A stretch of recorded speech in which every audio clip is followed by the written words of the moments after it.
Compromise in Congress on the eve of an election year? Not just yet. In an effort to pass an extension of the payroll tax holiday, Senate Democrats today offered a proposal to extend the payroll tax holiday with what they say is a compromise on how to pay for it. The absurdity of Washington's cockeyed priority list, which bears no resemblance to what is actually happening in this country, was not lost on Saturday Night Live. Here's Fred Armisen as Barack Obama with his take on the country's most powerful institution. First, Congress. Do they do anything? No. But because of them, no one else can either. They're like Hotel California. My legislation checks in, but it can never leave. Congressman Sandy Levin is a Democrat from Michigan and the ranking member of the House Ways and Means Committee, and he joins us live from Capitol Hill. Good afternoon, sir. Good afternoon. That's a funny skit, but do you think the average working American finds the utter lack of urgency on the part of Congress to be amusing? Not at all. I've been talking to a lot of unemployed people. For them, it's a matter of survival.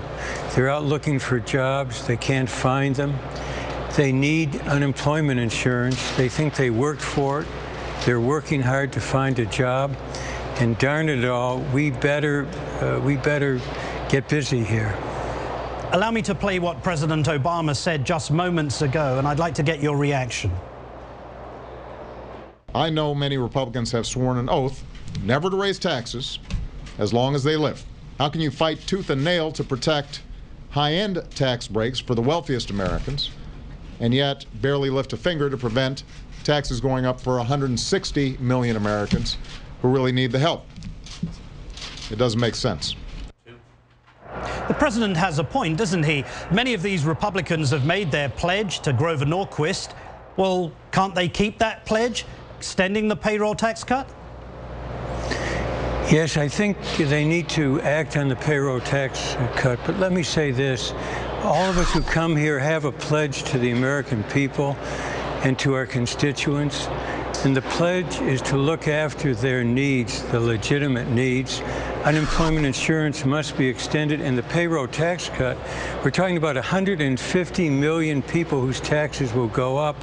So I don't care what Grover Norquist says. I know what the American people say, and that is get busy here in Washington.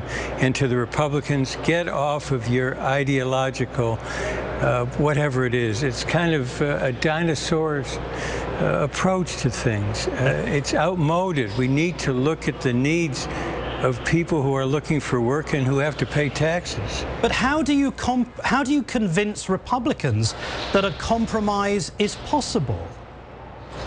I think the American people will. You know, we've been talking to a lot of people. Sir, does that mean we have to wait until the election? No. No, we can't leave here at holiday time without acting. And a lot of us won't leave. We will just not leave here until our colleagues, the Republicans, agree to sit down and act. So you're saying, sir, that you're going to maintain that everyone remain in Washington until this matter is resolved? Absolutely.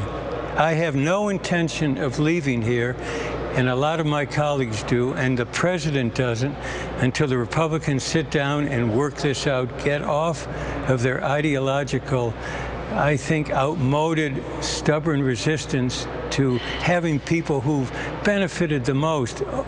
Over 1/2 of the income growth in the last decade went to the 1%, the upper 1% in this country.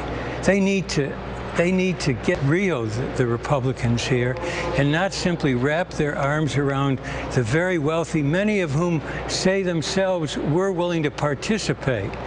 So the Republicans need to participate and get off of the ideological bent that has essentially tied up this place. Congressman Sandy Levin from Michigan, thanks so much for joining us. Thank you so much. Coming up.